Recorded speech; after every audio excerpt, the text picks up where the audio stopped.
Atë që dim ne për politikanët në Shqipëri është vetëm maja e icebergut, krahasuar me atë që nuk dihet.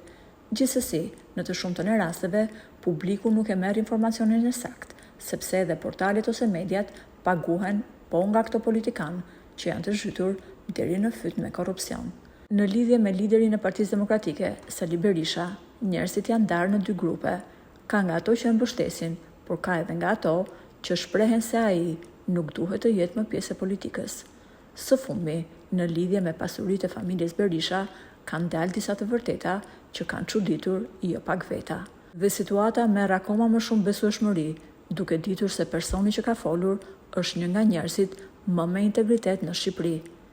Ish-presidenti Alfred Mosiu ka thënë një fakt ronditës për pasurinë e dhëndrit të Berishës dhe pallatet që ai ka ndërtuar te kompleksi Partizani, për të cilën pretendon se ka tokë të trashëguar. Ish-presidenti u shpreh: "Nëse do të flasim për grupin e pallateve Partizani, ajo ka qenë tokë bler nga italianët.